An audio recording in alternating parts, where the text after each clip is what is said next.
अतना सुघर रूप ला लेके अच्छा करे सोलो सिंगार। अरे जा जा और कहाँ जावे रे गोरी? चल भाग।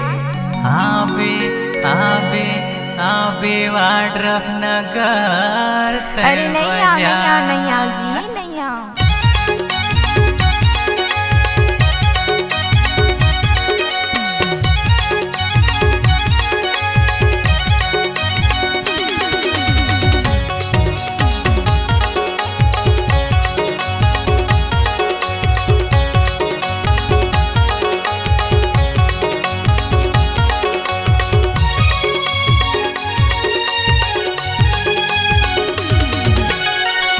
लगा के चेहरा सजा के, क्रीम लगा के चेहरा सजा के, ते भरल पूरन जवान रे।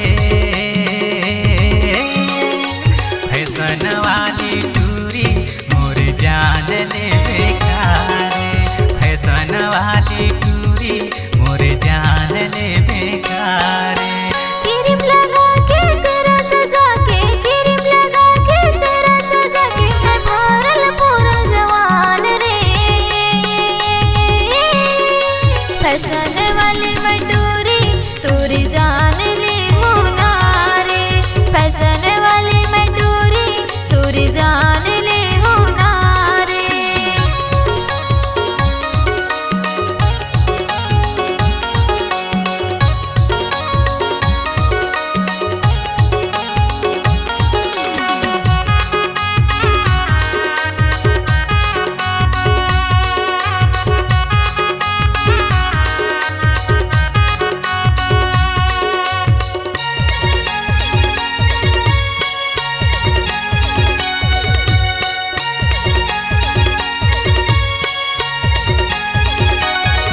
अतवार दिन ते आबे रानी वाड्रफ नगर घुमाऊं।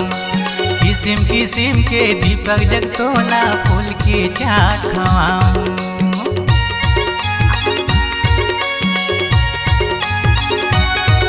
अतवार जहाँ सुमार हो मैं तोर संग होने जाऊं। तोर पुलकी के चक्कर मटोरा झूठो बदनाम हो जाऊं। क्रीम लगा के चेहरा सजा के, क्रीम लगा के चेहरा सजा के, ते भरल पूरन जवान रे। फैशन वाली टूरी मोर जान ले बेकार। फैशन वाली टूरी मोर जान ले बेकार।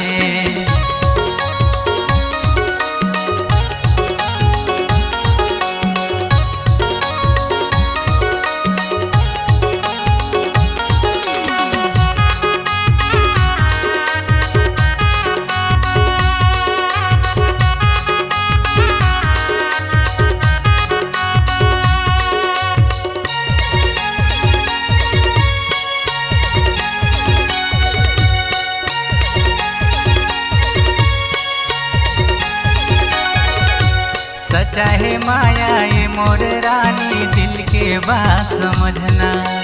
सातों जन्म ले साथ निभाऊं संग माही जी न मरना।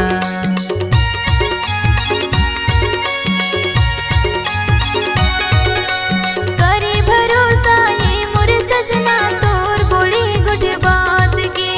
जियत भरत ले संग चल चढ़बे जन चढ़बे मोर हाथ की।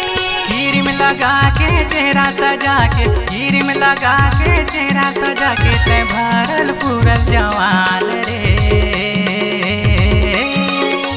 फैशन वाली टूरी मोर जान ले बेकार। फैशन वाली टूरी मोर जान ले बेकार। क्रीम लगा के चेहरा सजा के, क्रीम लगा के चेहरा सजा के, ते भरल पूरन जवान रे। फैशन वाली टूरी मोर जान ले बेकार। फैशन वाली टूरी